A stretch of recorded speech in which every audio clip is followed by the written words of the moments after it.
It is indeed my privilege and honor to invite Sister Amala, the National Secretary, Mr. Michael Noronha, the State Coordinator, and Sister Ellen Morris, the Assistant Coordinator, to felicitate Reverend Father Francis Kodian as a token of our love and gratitude.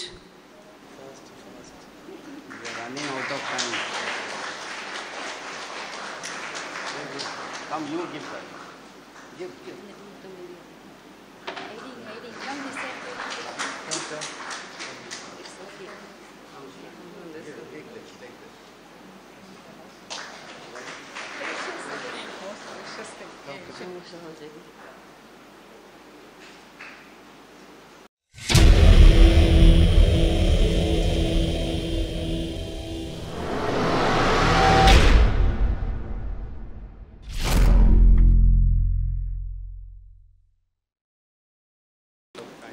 Thank you, dear Sister Amala, Mr. Michael, and Sister Ellen, for honoring our chief guest. Reverend Father Francis Kodian, your life and mission have been a beacon of hope and a source of inspiration for each one of us. Thank you very much, dear Father, for your thought-provoking and motivating address, which has truly set the tone for our conference. Your words encourage us to rise on the wings of prayer and to carry out our mission with renewed zeal. So Vote of Con continues with the singing. So very beautifully our team, they have expressed their gratitude and love to PMI group through their song and skit. So I just sing a few words of as a gratitude of song. Vandane, vandane, vandane. Vandane, vandane, vandane, Nuru vandane, Koti vandane. ಈ ನಿಮ್ಮ ನಾಟಕಕ್ಕೆ ನಮ್ಮ ಜೀವನದ ಕಲಿಕೆಯು ಈ ನಿಮ್ಮ ನಾಟಕಕ್ಕೆ ನಮ್ಮ ಜೀವನಕ್ಕೆ ಕಲಿಕೆಯು ಶುಭವಾಗಲಿ ನಿಮಗೆ ಶುಭವಾಗಲಿ ಶುಭವಾಗಲಿ ನಿಮಗೆ ಶುಭವಾಗಲಿ ದೇವರ ಆಶೀರ್ವಾದ ದೇವರ ಆಶೀರ್ವಾದ ವಂದನೆ ವಂದನೆ ವಂದನೆ ವಂದನೆ ವಂದನೆ ವಂದನೆ ನೂರು ವಂದನೆ ಕೋಟಿ ವಂದನೆ PMI ಇಂದ ಅಭಿನಂದನೆ. You are ready to listen, isn't it? I think from the back I watched you all. You are very attentive and responsive when whatever the activity is done in the afternoon. And I am grateful to the team of Mangalore. They really created an awareness. We are in season of creation. So they put up a very good program, and I am grateful to all of you and for your participation also. Now our session is on legal aid and human rights. Knowing each other is a wonderful moment, and knowledge gives us a wonderful sense of perspective and contentment. I call upon Sister Nakshatra Mary, the coordinator of Chikmagalur Diocese, to introduce the resource person of the day. Our resource session will be on prisoners' rights on legal aid and human rights. Advocate Vijita Pinky D'Souza Mudbidri. Vijita Pinky D'Souza, wife of Praveen Sandeep Lobo, is the proud mother of Eva Crystal Lobo and Isha Samantha Lobo. She was born into an agricultural family at Agrar, Bantwal, and completed her primary education at the Higher Primary School, Agrar. She graduated from St. Agnes College, Mangalore, and later obtained her LLB degree from SDM Law College, Mangalore in 2005. She was enrolled as an advocate on 28 July 2005. She initially practiced as a junior under Advocate M.V. Shankar Bhatt, Mangalore, and Advocate A.K. Subbaya, Bangalore. In 2008, she successfully cleared the Karnataka Civil Judges examination and was appointed as Civil Judge and Judicial Magistrate First Class at KGF Kolar on 1st January 2009. She served there until April 2012 and subsequently at Kundapura, Udupi district from May 2012 to 8th June 2015. Thereafter, she resigned from judicial service to dedicate herself to her family. Presently, she is practicing law at Mudubidri. During her student days, she was an active NSS member and represented Mangalore University twice in inter-university chess tournaments.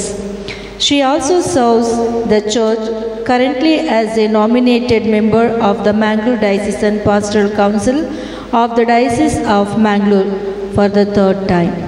Thank you. Welcome, ma'am.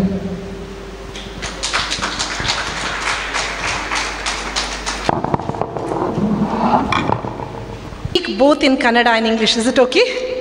Yes. Let me begin with a story from my days as a magistrate at KGF. ಅದು April ತಿಂಗಳು 2011ನೇ ಇಸ್ವಿ. I was in charge of Bangarpet court for 14 days in summer vacation. As an in-charge judge, I had the duty of giving only dates to the cases, remand the accused persons if they are brought from custody, decide bail or claim applications. I had no right to close the cases. And one particular day, one accused was brought before me from judicial custody, and he was a very young boy of 19 years. When I looked at him, he looked very innocent. At the same time, he looked also miserable. Out of curiosity, I turned the order sheet pages and I saw that the case registered against him is for very minor sections. So I checked the offense, the punishment for the sections, and the maximum punishment for those those sections was 6 months of imprisonment, whereas the boy was inside the jail for 9 months. I could not case, actually as an in-charge judge, I could not close the case, but there was no question of remanding him back to the judicial custody. Yakendre ಎಷ್ಟು punishment offense ಇದೆ, he has already spent more than that. So ಏನಾದರೂ ಆಗಲಿ ಅಂತ shocking ಏನಂದರೆ ಅದರಲ್ಲಿ ಅಲ್ಲಿ ತನಕ even plea ಆಗಿರಲಿಲ್ಲ, ಟ್ರಯಲ್ ಕಮೆನ್ಸ್ ಆಗಿರಲಿಲ್ಲ. ಸೊ ಪ್ಲೀ ಮಾಡಿದೆ, ಸೆಟ್ ಆಫ್ ಮಾಡಿದೆ, ಕೇಸ್ ಕ್ಲೋಸ್ ಮಾಡಿದೆ. ನಾನು ಆತನನ್ನು ಮುಂದೆ ಕರೆದೆ. ಅವನ ಹತ್ರ ವಿಚಾರಿಸಿದಾಗ ಅವನಿಗೆ ಕನ್ನಡ ಬರುವುದಿಲ್ಲ, ಈಸ್ ಅ ಮಲಯಾಳಿ. ಆತನನ್ನು ಆ ದಿನ ಪ್ರೊಡ್ಯೂಸ್ ಮಾಡಿದ್ದ ಪೊಲೀಸರು ಹೇಳಿದರು, ಅವನಿಗೆ ಸ್ವಲ್ಪ ತಮಿಳ್ ಅವನು ಕಲಿತಿದ್ದ, ಯಾಕೆಂದರೆ 9 ಮಂತ್ಸಿಂದ ಅವನು ಜೈಲಲ್ಲಿದ್ದ. ಸೊ ಆ ದಿನ ಅವನನ್ನು ಕರ್ಕೊಂಡು ಬಂದ ಪೊಲೀಸರು ಹೇಳಿದರು, ಪ್ರೊಡ್ಯೂಸ್ ಮಾಡಿದ ಪೊಲೀಸರು ಹೇಳಿದರು, 9 months back he had come from Kerala for work to Bangarpet. ಬಂಗಾರಪೇಟೆಯ ಒಬ್ಬ ವ್ಯಕ್ತಿ ಅವನನ್ನು ಕೆಲಸಕ್ಕೆ ಅಂತ ಕೇರಳದಿಂದ ಕರೆಸಿದ್ದರು. ಅವನು ಬಂಗಾರಪೇಟೆಯ ರೈಲ್ವೆ ಸ್ಟೇಷನಲ್ಲಿ ಬಂದು ಇಳಿದಿದ್ದ. ಅವನನ್ನು ಕರ್ಕೊಂಡು ಹೋಗಬೇಕಾದ ವ್ಯಕ್ತಿ ಬಂದಿರಲಿಲ್ಲ. ಸೊ ಅವನು ಆ ವ್ಯಕ್ತಿಗೆ ಕಾಯ್ತಾ ಅಲ್ಲೇ ನಿದ್ದೆ ಹೋದ. ನಿಮಗೆ ಗೊತ್ತು, ಕೋಲಾರ ಕಡೆಯವರಿಗೆ ಗೊತ್ತು, ಈ KGF ಬಂಗಾರಪೇಟೆ ಕಡೆ ಕಳ್ಳತನ ಜಾಸ್ತಿ. ಅವನು ಆ ಮಾಲಕನಿಗಾಗಿ ಕಾಯುತ್ತಾ ಅಲ್ಲೇ ನಿದ್ದೆ ಹೋಗ್ತಾನೆ. ಎದ್ದು ನೋಡುವಾಗ ಅವನಲ್ಲಿದ್ದ ಬ್ಯಾಗ್ ಕಳ್ಳತನ ಆಗ್ತದೆ. ಅವನ ಹತ್ರ ಇದ್ದ ಸ್ವಲ್ಪ ಹಣ ಕಳ್ಳತನ ಅದರಲ್ಲಿ ಇತ್ತು, ಅದು ಹೋಗುತ್ತೆ. ಐಡೆಂಟಿಟಿ ಕಾರ್ಡ್ ಇಲ್ಲ. ಈಗ ಹೊಸ ಊರು, ಭಾಷೆ ಬರುವುದಿಲ್ಲ. ಗಾಬರಿಯಿಂದ ಅತ್ತ ಇತ್ತ ಅಲೆದಾಡುತ್ತಿದ್ದಾಗ ಅವನು ಕಂಡಿಗೆ ಬಿದ್ದದ್ದು ಆ ದಿನ ಬಂಗಾರಪೇಟೆಯ ಅಲ್ಲಿ ಗಸ್ತು ಕಾರ್ಯದಲ್ಲಿದ್ದ ಬಂಗಾರಪೇಟೆ ಇನ್ಸ್ಪೆಕ್ಟರ್ ಮತ್ತು ಸಿಬ್ಬಂದಿಯವರಿಗೆ. ಪ್ರಿಲಿಮಿನರಿ ಇನ್ವೆಸ್ಟಿಗೇಷನ್ ಇಂದ ಇನ್ಸ್ಪೆಕ್ಟರ್ಗೆ ತಿಳಿಯುತ್ತದೆ ಈ ಹ್ಯಾಸ್ ಕಮ್ ಫಾರ್ ವರ್ಕ್ ಅಂತ. ಆದರೆ ಅನ್ಫಾರ್ಚುನೇಟ್ಲಿ ಆ ತಿಂಗಳು ಸಬ್ ಇನ್ಸ್ಪೆಕ್ಟರಿಗೆ ಮೇಲಿಂದ ಪ್ರೆಷರ್ ಇರುತ್ತೆ, ಇಂತಿಷ್ಟೇ ಕೇಸನ್ನು ದಾಖಲು ಮಾಡಬೇಕಂತ. So he registers a case against this boy. That boy was produced before the magistrate. Though the offences were very small, bailable in nature, the magistrate was not bothered to inform him about bail provision. Legal aid ಅವನಿಗೆ ಕೊಟ್ಟಿಲ್ಲ. ಯಾಕಂದರೆ ಆ ನ್ಯಾಯಾಧೀಶರ ಜೀವನದಲ್ಲಿ ಹಿಂದೆ ಒಂದು ಘಟನೆ ನಡೀತಿತ್ತು, ಯಾವುದೋ ಕಹಿ ಘಟನೆ. ಆ ನ್ಯಾಯಾಧೀಶರಿಗೆ ಎಲ್ಲ ಆರೋಪಿಗಳಂದರೆ ಒಂದು ರೀತಿಯ ಪ್ರೆಜುಡೈಸ್. ಆ ಕೋರ್ಟಲ್ಲಿ ಬೇಲ್ ಸಿಗುವುದಂದ್ರೇ ಕಷ್ಟ. ನಾನು ಆ ಹುಡುಗನಿಗೆ ಹೇಳಿದ್ದೆ, ಆ ಹುಡುಗನಿಗೆ ಎದುರು ಕರೆದೆ, ಅವನಿಗೆ ರೈಲ್ವೆ ಟಿಕೆಟಿಗೆ ಎಷ್ಟು ಹಣ ಆಗುತ್ತೆ ಅಂತ ಕೇಳಿದೆ. 2 ದಿನಕ್ಕೆ ಆಗುವಷ್ಟು ಫುಡ್ ಮತ್ತು ರೈಲ್ವೆ ಟಿಕೆಟ್ಗೆ ಹಣ ಕೊಟ್ಟೆ. ಸ್ಟ್ರೇಟ್ ಅದೇ ದಿನ ಕೇರಳಕ್ಕೆ ವಾಪಸ್ ಹೋಗಬೇಕು ಅಂತ ಹೇಳಿದೆ. Dear ladies and gentlemen, story doesn't end here. ನಾನು KGF ಬಂಗಾರಪೇಟ್ ಲೀಗಲ್ ಸರ್ವಿಸ್ ಅಥಾರಿಟಿಯ ಸೆಕ್ರೆಟರಿ ಆಗಿದ್ದೆ. KGF ಅಲ್ಲಿ ಒಂದು ಜೈಲಿದೆ. ಪ್ರತಿ ತಿಂಗಳು ಆ ಜೈಲಿಗೆ ನನಗೆ ವಿಸಿಟ್ ಇತ್ತು. ಅಲ್ಲಿ ಒಂದು ಬಾಕ್ಸ್ ಇಡ್ತಾರೆ, ತಾಲೂಕು ಸೇವಾ ಪ್ರಾಧಿಕಾರ, ನಿಮಗೆ ಗೊತ್ತಿರಬೇಕು. ಅದರಲ್ಲಿ ಒಂದು ಕಂಪ್ಲೇಂಟ್ಸ್ ಯಾರಾದರೂ ಹಾಕಿದ್ದಾರಾ ಅಂತ ನೋಡಲಿಕ್ಕೆ ಹೋಗಿ ಕೀ ಓಪನ್ ಮಾಡಿ ನೋಡಲಿಕ್ಕೆ ಇರ್ತದೆ. ಸೊ ನನ್ನ ಡ್ಯೂಟಿ ಆಗಿತ್ತು ಪ್ರತಿ ತಿಂಗಳು KGF ಜೈಲಿಗೆ ಹೋಗಿ ಆ ಬಾಕ್ಸ್ ಓಪನ್ ಮಾಡಿ ಯಾರಾದರೂ ಕಂಪ್ಲೇಂಟ್ ಹಾಕಿದ್ದಾರಾ ಅಂತ ನೋಡಲಿಕ್ಕೆ. 3 ತಿಂಗಳು ಆಗಿರ್ಬೋದು ಈ ಘಟನೆ ಆಗಿ. ನಾನು KGF ಜೈಲಿಗೆ ನನ್ನ ರೆಗ್ಯುಲರ್ ಜೈಲ್ ವಿಸಿಟ್ಸ್ಗೆ ಅಂತ ಹೋಗುವಾಗ I was shock. This boy is again in the jail. He is arrested in Bangarpet, another case. ನಾನು ಜೈಲರಿಗೆ ಹೇಳಿದ್ದೆ, I had given him train ticket money, why he is landed up, ಯಾಕೆ ಅವನು ವಾಪಸ್ ಜೈಲಲ್ಲಿದ್ದಾನಂತ. ಆಗ jailer ಹೇಳ್ತಾರೆ, madam last time ಅವನು ಜೈಲಲ್ಲಿದ್ದಾಗ ಇಲ್ಲಿ ಅವನಿಗೆ ಕೆಲವು ಫ್ರೆಂಡ್ಸ್ ಸಿಕ್ಕಿದ್ರು, ಅವರು ಎಲ್ಲ ಪ್ರೊಫೆಷನಲ್ ಥೀಫ್ಸ್, ಈಗ ಅವರು ಫ್ರೆಂಡ್ಸ್ ಆದರು, ಈಗ ಅವನು ಊರಿಗೆ ವಾಪಸ್ ಹೋಗಿಲ್ಲ, ಅವರ ಗ್ಯಾಂಗ್ ಸೇರಿದ್ದಾನೆ ಅಂತ. Dear ladies and gentlemen, who is responsible for transformation of an innocent boy into a criminal, a professional thief? The person who called him for work and did not turn up. The sub-inspector who under pressure registered a case against him. The insensitive magistrate who never even bothered to look into the reality. ಹುಡುಗನ ಬಡತನ, ನಮ್ಮ system lapses, ಒಬ್ಬ ಪಾಪದ ಹುಡುಗನನ್ನು ಒಬ್ಬ professional offender ಆಗಿ ಮಾಡಿತು. This is not just one case, as there might be thousands of cases across India. As a members of prison ministry, you know better than me. ಯಾಕಂದರೆ ನಾನು ಕ್ರಿಮಿನಲ್ ಸೈಡ್ ಪ್ರಾಕ್ಟೀಸ್ ಮಾಡಲ್ಲ. I practice exclusively on civil side. I am not an expert on criminal law. ಆದರೆ ಈ 6 ವರ್ಷಗಳ ಕಾಲ ನನಗೆ ನಾನು magistrate ಆಗಿ ಕೆಲಸ ಮಾಡಿದ್ದೇನೆ. 3 ವರ್ಷಗಳ ಕಾಲ ನಾನು ಲೀಗಲ್ ಏಡ್ ಸೆಕ್ರೆಟರಿ ಆಗಿ ಕೆಲಸ ಮಾಡಿದ್ದೇನೆ. ಆ ಟೈಮಲ್ಲಿ ನನಗೆ ಈ ಜೈಲ್, ಕೈದಿಗಳು ಮತ್ತು ಪೊಲೀಸ್ ಡಿಪಾರ್ಟ್ಮೆಂಟ್ ಆ ಒಂದು ಬಾಂಡ್ ಏನಿತ್ತು, ಆ ಬಾಂಡ್ ಇವತ್ತು ಈ ಒಂದು ಕಾರ್ಯಕ್ರಮಕ್ಕೆ ನನಗೆ ಎಸ್ ಅಂತ ಹೇಳಲಿಕ್ಕೆ ನಾನು ಇಲ್ಲಿ ನಾನು ಬಂದಿದ್ದೇನೆ. With this background, now I will come to today's given topic: prisoners' rights, legal aid and human rights. Does a person lose all his rights when he enters the prison? Answer, we know, obvious no. A prisoner may lose his freedoms, but he doesn't lose his fundamental dignity. Indian Constitution, judiciary, international human rights law ensure that a prisoner remains a human being first and foremost. Now coming to the historical background. Prisons Act is Prisons Act is a colonial law. ಬ್ರಿಟಿಷರ ಕಾಲದ ಕಾನೂನದು. ಈ ಕಾನೂನಿನ ಹೆಚ್ಚಿನ sections, prisons act ಹೆಚ್ಚಿನ sections jail administration ಬಗ್ಗೆ ಹೇಳುತ್ತೆ. The act focuses more on punishment and not on reform.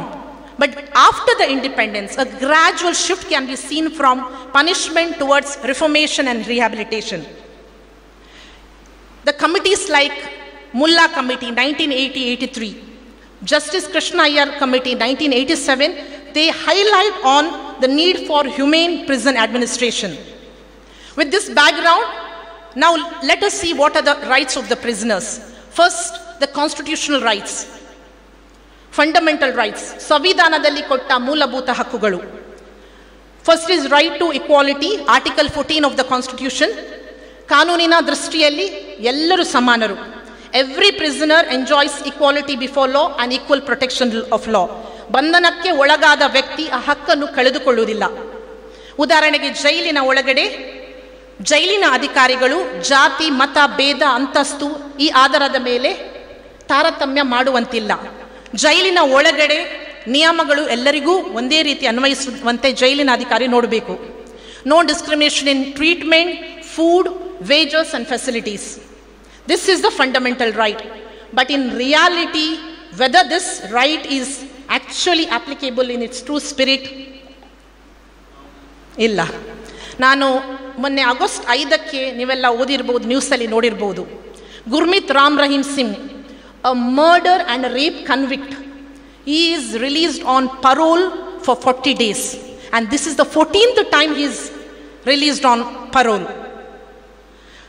The leniency which is given to Gurmeet Ram Rahim Singh is a classic example of violation of fundamental right of equality. ನಾನು ಇನ್ನೊಂದು report ನಾನು ಮೊನ್ನೆ ಓದ್ತಾ ಇರುವಾಗ Hindu news ಪೇಪರಲ್ಲಿ report ಆದ ಒಂದು ವರದಿ ಹೇಳ್ತದೆ, ತಿಹಾರ್ ಜೈಲಲ್ಲಿ ಹೈ ಪ್ರೊಫೈಲ್ ಕೈದಿಗಳಿಗೆ ಕೊಡುವ ಫೆಸಿಲಿಟಿಗಳಿಗೂ ಆರ್ಡಿನರಿ ಪ್ರಿಸನರ್ಸ್ಗೆ ಕೊಡುವ ಫೆಸಿಲಿಟೀಸ್ಗೂ ಅಜಗಜಾಂತರ ಡಿಫರೆನ್ಸ್ ಇದೆ. The conditions of ordinary inmates are very poor. They lac medical facilities, sufficient food. ನಾನೊಂದು ಡಾಕ್ಯುಮೆಂಟ್ರಿ ನೋಡ್ತಾ ಇದ್ದೆ, ಆಹಾರ ಕೊಟ್ಟರು ಅದು ತಿನ್ನುವಂತೆ ಇಲ್ಲ ಅಂತ ಒಬ್ಬ ಕೈದಿ ಹೇಳ್ತಿದ್ರು. ಕಾನೂನು ಹೇಳುತ್ತೆ ಸಮಾನರು ಅಂತ, but reality we everyone know. The second right is right to freedom of speech and expression, Article 19. Some freedoms are suspended, like movement, residence, profession due to imprisonment. Only 3 freedoms are available: freedom of speech and expression, right to form association, and right to carry on work. ಈಗ freedom of speech and expression andre, the prisoners can write letters, they can publish books, and they can express opinion subject to reasonable restrictions for prison safety and discipline. Mahatma ಗಾಂಧೀಜಿಯವರ autobiography my experiment with truth ಗಾಂಧೀಜಿಯವರು ಜೈಲಿನಲ್ಲಿ ಇದ್ದಾಗ ಬರೆದದ್ದು. ಅದೇ ರೀತಿ ಪಂಡಿತ್ ಜವಾಹರ್ಲಾಲ್ ನೆಹರು ಅವರ famous the discovery of India ಸಹ ಅವರು ಜೈಲಲ್ಲಿದ್ದಾಗ ಬರೆದದ್ದು. The letters from daughter to father, ನೆಹರೂರವರು ಇಂದಿರಾ ಗಾಂಧಿಯವರಿಗೆ ಬರೆದ ಆ ಲೆಟರ್ಸ್ ಏನಿದೆ, ಆ ಲೆಟರ್ಸ್ ಸಹ ನೆಹರೂರವರು ಇಂದಿರಾ ಗಾಂಧಿಯವರಿಗೆ ಜೈಲಿಂದ ಬರೆದದ್ದು. ಇನ್ನು ರೈಟ್ ಟು ಫಾರ್ಮ್ ಅಸೋಸಿಯೇಷನ್ ಅಂದರೆ a very very limited right. ಜೈಲಿನ ಒಳಗಡೆ ಕೈದಿಗಳು ಏನಾದರೂ ಅವರ ಗ್ರೀವಿಯನ್ಸ್ ಇದ್ದರೆ ಗ್ರೂಪ್ ಆಗಿ ಜೈಲ್ ಅಥಾರಿಟೀಸ್ಗೆ ಹೇಳ್ಬೋದು. To that extent only this right is available. Then right to carry on work, ಜೈಲಿನ ಒಳಗಡೆ ಅಥವಾ ಜೈಲ್ ಅಥಾರಿಟೀಸ್ ಅವರು ಏನು ಅವೈಲೇಬಲ್ ಮಾಡ್ತಾರೆ ಆ ಕೆಲಸ ಮಾಡುವ ಹಕ್ಕು. In Prabhat Dutt versus union of India AR 1982 ಅಲ್ಲಿ supreme court case, journalist were allowed to interview the prisoners. When this judgment was delivered, the Supreme Court came to the opinion that the communication of the prisoners with the outside world is also a part of expression anta heltare. However, the Honorable Supreme Court said that this right of the prisoner is not absolute. ಒಂದು ವೇಳೆ ಒಬ್ಬ prisoner ಕೈದಿ consent ಕೊಟ್ಟರೆ ಮಾತ್ರ ಅವನ interview ಮಾಡಬಹುದು ಅಂತ supreme court ಹೇಳುತ್ತೆ. The next right is the most important right to life and personal liberty, Article 21. ನಾವು ಪ್ರಿಸನರ್ಸ್ ರೈಟ್ಸ್ ಅನ್ನು ಲಿಸ್ಟ್ ಮಾಡ್ತಾ ಹೋದರೆ maximum rights, specially human rights, will come under the purview of Article 21 of the constitution. Human rights ಇದ್ದು heart of the human rights ಹೇಳ್ಬೋದು ಈ Article 21ಗೆ. ಇದು ಈ right Article 21 ensures that prisoners live with dignity and humane conditions. Supreme Court has repeatedly held that fundamental rights do not vanish at the prison gate. A very, very important case law which stresses on the applicability of Article 21 to the prisoners is Sunil Batra versus Delhi Administration. AR 1980 Supreme Court 1579.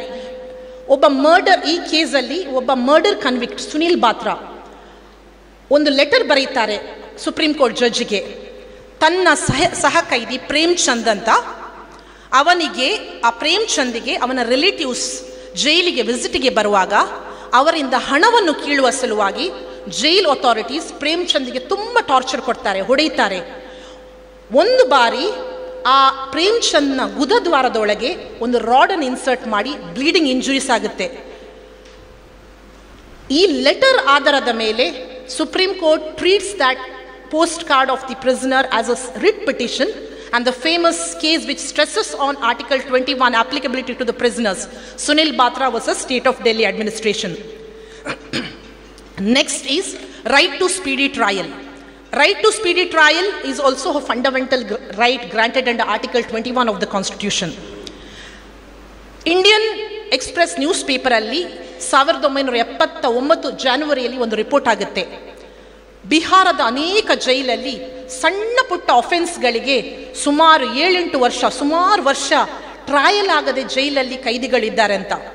So ಈ news paper ಆಧಾರದಲ್ಲಿ ಒಂದು public interest litigation file ಆಗುತ್ತೆ. Hussainara Khatoon versus state of Bihar, AR 1979 supreme court. ಈ ಕೇಸಲ್ಲಿ supreme court ಒಂದು amicus curiae ಅಂದರೆ friend of the court ಅಂತ, ನಾವೀಗ ಲೋಕಲ್ ಕೇಸಸ್ಗೆ ಆದರೆ ನಾವು ಹೇಗೆ ಕಮಿಷನ್ ಅಪಾಯಿಂಟ್ ಮಾಡ್ತೇವೆ ಹಾಗೆ friend of the court amicus ಕ್ಯೂರಿಯನ್ನು ಅಪಾಯಿಂಟ್ ಮಾಡ್ತಾರೆ. ಆ್ಯಂಡ್ ಸುಪ್ರೀಂ ಕೋರ್ಟಿಗೆ the supreme court comes to know that a large number of prisoners, especially women and children, are also in jail against whom small offense, small sections cases are against maximum ಅಂದರೆ 6 ತಿಂಗಳು 1 ವರ್ಷ punishment ಇರುವ cases, 2 ವರ್ಷ punishment ಇರುವ ಕೇಸಸ್ಗೆ 9-10 ವರ್ಷ ಜೈಲಲ್ಲಿದ್ದಾರೆ trial ಆಗದೆ. So supreme court orders immediate release of these prisoners, immediately ಕೈದಿಗಳನ್ನು ಬಿಡುಗಡೆ ಮಾಡಬೇಕು ಅಂತ ಸುಪ್ರೀಂ ಕೋರ್ಟ್ ಆರ್ಡರ್ ಮಾಡುತ್ತೆ.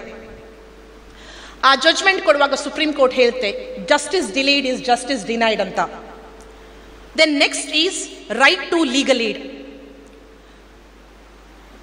1980ರಲ್ಲಿ ಬಿಹಾರದ ಬಗಲ್ಪುರ್ ಎಂಬಲ್ಲಿ 31 ಕೈದಿಗಳ ಕಣ್ಣಿಗೆ ಪೊಲೀಸರು ಆಸಿಡ್ ಹಾಕಿ ಆ 31 ಕೈದಿಗಳು ಕಂಪ್ಲೀಟ್ ಆಗಿ ಬ್ಲೈಂಡ್ ಆಗ್ತಾರೆ. ಈ ಘಟನೆ article 21 right to life and personal ಲಿಬರ್ಟಿಯ ಸಂಪೂರ್ಣ ವಯೋಲೇಷನ್ ಅಂತ ಸುಪ್ರೀಂ ಕೋರ್ಟ್ ಹೇಳುತ್ತೆ. ಈ ಕೈದಿಗಳಿಗೆ ಇಮಿಡಿಯೇಟ್ ಆಗಿ ಕಾಂಪನ್ಸೇಷನ್ ಕೊಡಬೇಕು ಬಿಹಾರ ಸರ್ಕಾರ ಅಂತ ಆರ್ಡರ್ ಮಾಡುತ್ತೆ. This famous case is known as Khatri versus state of Bihar, AR 1980 supreme court. ಈ ಪರ್ಟಿಕ್ಯುಲರ್ ಕೇಸಲ್ಲಿ ಸುಪ್ರೀಂ ಕೋರ್ಟ್ ಹೇಳುತ್ತೆ ದ ಫ್ರೀ ಲೀಗಲ್ ಏಡ್ ಏನಿದೆ it must be provided to the ಯಾರು ಪ್ರಿಸನ್ ಇಮಿಡಿಯೇಟ್. ಒಬ್ಬ ಪ್ರಿಸನರಿಗೆ ಅರೆಸ್ಟ್ ಆದ ತಕ್ಷಣ, ಕೇಸ್ನ ಟ್ರಯಲಿಗೆ ಮಾತ್ರ ಅಲ್ಲ, ಒಬ್ಬ ವ್ಯಕ್ತಿ ಅರೆಸ್ಟ್ ಆದ ತಕ್ಷಣ ಅವನಿಗೆ ಲೀಗಲ್ ಏಡ್ ಕೊಡಬೇಕು ಮತ್ತು throughout the cases legal aid ಕೊಡಬೇಕು ಅಂತ ಈ ಕೇಸಲ್ಲಿ ಸುಪ್ರೀಂ ಕೋರ್ಟ್ ಹೇಳುತ್ತೆ. ಈವನ್ ಇನ್ ಹುಸೇನಾರ ಕಾರ್ಟೂನ್, ನಾನು ಆಗ ಹೇಳಿದ case Hussainara Khatoon versus state of ಬಿಹಾರಲ್ಲೂ honourable supreme court has stressed on providing free legal aid to the prisoners. Then next right is right against solitary confinement and bar fetters and handcuffing. Actually, ಈಗ ಪ್ರಸ್ತುತ ಭಾರತೀಯ BNSS ಭಾರತೀಯ ನಾಗರಿಕ ಸುರಕ್ಷಾ ಸಮಿತಿಯಲ್ಲಿ judges judicial sanction ಇಲ್ಲದೆ handcuffs use ಮಾಡಬಹುದು ಅಂತ ಪೊಲೀಸರಿಗೆ power ಕೊಟ್ಟಿದ್ದಾರೆ. Of course this provision section 43 clause 3 ಏನಿದೆ, this is actually a setback to what you all are fighting for ಏನಿದೆ ಅದಕ್ಕೆ ಸ್ವಲ್ಪ ಸೆಟ್ ಬ್ಯಾಕ್ ಅಂತ ಹೇಳ್ಬೋದು. ಬಟ್ ಈಗ ಪ್ರಸ್ತುತ ಕಾನೂನಲ್ಲಿ certain circumstances, if offences are serious in nature, if prisoner is a repeated offender, ಅಥವಾ ಹಿಂದೆ ಅವನು ಜೈಲಿಂದ ಓಡಿ ಹೋಗಿದ್ರೆ ಅಥವಾ ಎಸ್ಕೇಪ್ ಆಗಿದ್ದರೆ ಅಂಥ ಕೇಸಸಲ್ಲಿ, ಮತ್ತು serious crimes like terrorism, acid attacks, human traffic, ಇಂಥ ಸೀರಿಯಸ್ ಒಫೆನ್ಸಸ್ಸಲ್ಲಿ ಹ್ಯಾಂಡ್ ಕಫ್ಸ್ ಯೂಸ್ ಮಾಡಬಹುದು ಅಂತ ಸೆಕ್ಷನ್ 43 ಕ್ಲಾಸ್ 3 ಪೊಲೀಸರಿಗೆ ಪವರ್ ಕೊಡುತ್ತೆ, the new act. But coming to solitary confinement and excessive shackling is a cruel practice ಅಂತ ಸುನಿಲ್ ಬಾತ್ರಾ ವರ್ಸಸ್ ಡೆಲ್ಲಿ ಅಡ್ಮಿನಿಸ್ಟ್ರೇಷನಲ್ಲಿ supreme court ಹೇಳಿದೆ. Solitary confinement without judicial sanction is unconstitutional and amounts to torture ಅಂತ ಅದೇ ಕೇಸಲ್ಲಿ supreme court ಅಭಿಪ್ರಾಯಪಟ್ಟಿದೆ. ಈಗ solitary confinement ಕೊಡಲೇಬೇಕಾದ ಸಂದರ್ಭದಲ್ಲಿ ಯಾವ ಕೈದಿಗೆ ಸಾಲಿಟರಿ ಕನ್ಫೈನ್ಮೆಂಟ್ ಕೊಡ್ತಾರೋ ಅವನಿಗೆ ಯಾವ ಸಂದರ್ಭದಲ್ಲಿ ಬೇಕಾದರೂ ಜೈಲ್ ಅಥಾರಿಟೀಸ್ಗೆ ಕಾಂಟ್ಯಾಕ್ಟ್ ಮಾಡಲಿಕ್ಕೆ ಅವಕಾಶ ಇರಬೇಕು. ಅಂದರೆ ಅವನಿಗೆ ಎಲ್ಲಿ ಇಡ್ತಾರೆ ಅಲ್ಲಿ ಅಟ್ಲೀಸ್ಟ್ ಒಂದು ಕಾಲಿಂಗ್ ಬೆಲ್ ವ್ಯವಸ್ಥೆ ಇರಬೇಕು. ನೆಕ್ಸ್ಟ್ ಸಾಲಿಟರಿ ಕನ್ಫೈನ್ಮೆಂಟ್ ಏನು ಆರ್ಡರ್ ಆಗುತ್ತೆ, ಈಗ 6 ತಿಂಗಳು ಇಂಪ್ರಿಸನ್ಮೆಂಟ್ ಇರುವ ಸೆಕ್ಷನ್ಸ್ಗಳಿಗೆ maximum solitary confinement can be awarded only for 1 month, not beyond that. 6 ತಿಂಗಳಿಂದ 1 ವರ್ಷದವರೆಗೆ ಏನಾದರೂ ಶಿಕ್ಷೆ ಇರುವ ಪ್ರಕರಣಗಳಿಗೆ maximum 2 months beyond solitary confinement order ಮಾಡಲಿಕ್ಕೆ ಇಲ್ಲ. 1 year ಬಿಯಾಂಡ್ ಪನಿಷ್ಮೆಂಟ್ ಇರುವ ಅಫೆನ್ಸ್ಗಳಿಗೆ ಮ್ಯಾಕ್ಸಿಮಮ್ 3 months. ಇದನ್ನು ಕೊಡುವಾಗೂ ಅಷ್ಟೇ, ಒಂದು ಸಲ ಮ್ಯಾಕ್ಸಿಮಮ್ ಅಂದರೆ 14 days ಕೊಡ್ಬೋದು. 14 days ನಂತರ ಉಳಿದ ಟೈಮ್ 14 days ಬ್ರೇಕ್ ಕೊಡಬೇಕು, ಇಂಟರ್ವಲ್ ಪೀರಿಯಡ್ ಇರಬೇಕು, ಅನಂತರ 14 days ಕೊಡಬೇಕು. ಒಂದು ವೇಳೆ 1 ವರ್ಷದ ಮೇಲೆ ಲಾಂಗ್ ಟೈಮ್ ಜೈಲಲ್ಲಿ ಇರ್ತಾರಾದರೆ 7 days ಕೊಡಬೇಕು, 7 days ಆ ಥರ ಕೊಡಬೇಕು. ಯಾಕಂದರೆ ಒಬ್ಬ ಕೈದಿಯ ಮಾನಸಿಕ ಆರೋಗ್ಯವನ್ನು ಕಾಪಾಡುವುದು ಅಷ್ಟು ಮುಖ್ಯ. ಆದ್ದರಿಂದ ಈ ಒಂದು ವ್ಯವಸ್ಥೆ ಮಾಡಲಾಗಿದೆ. ಮತ್ತು ಅವನು ಸಾಲಿಟರಿ ಕನ್ಫೈನ್ಮೆಂಟಲ್ಲಿ ಇರುವಾಗ ಡೈಲಿ ಅವನಿಗೆ ಒಂದು ಮೆಡಿಕಲ್ ಚೆಕಪ್ ಆಗಬೇಕು ಅಂತ ಕಾನೂನು ಹೇಳುತ್ತೆ. ಇದೆಲ್ಲ the law says it. I don't know actually whether it is followed in reality. ನನಗೆ ಗೊತ್ತಿಲ್ಲ, ನಿಮಗೇನೆ ಗೊತ್ತು ಜಾಸ್ತಿ. ಓಕೆ, ನಾನು ಜಸ್ಟ್ ತಿಂಗಳಿಗೊಮ್ಮೆ ವಿಸಿಟ್ ಕೊಡ್ತಿದ್ದೆ. ನನಗೆ ಜಾಸ್ತಿ ಅವಕಾಶ ಸಿಗಲಿಲ್ಲ. ನಾನು ಮ್ಯಾಂಗ್ಳೂರು ಜೈಲಿಗೆ ಇನ್ನು ವಿಸಿಟ್ ಮಾಡಿಲ್ಲ, ಎಕ್ಸೆಪ್ಟ್ ಒಮ್ಮೆ ಉಡುಪಿಗೆ ಹೋಗಿದ್ದೆ, ಪರಪ್ಪನ ಅಗ್ರಹಾರಕ್ಕೆ ಒಂದು ವಿಸಿಟ್ ಕೊಟ್ಟಿದ್ದೆ, KGF ಜೈಲಿಗೆ ನಾನು ರೆಗ್ಯುಲರ್ ಹೋಗ್ತಿದ್ದೆ. ಬಟ್ ನಿಮಗೆ ಇದು ಚೆನ್ನಾಗಿ ಗೊತ್ತಿರಬೇಕು. Next coming to the rights of prisoners under statutory law. Rights ಏನಿದೆ ನೋಡುವ. Rights under prisons act. Prisons act 1894 is a very old act, but it gives certain safeguards. ಆ ಆ್ಯಕ್ಟಲ್ಲಿ the act lays down provisions for accommodation, food, clothing, health, sanitation and discipline.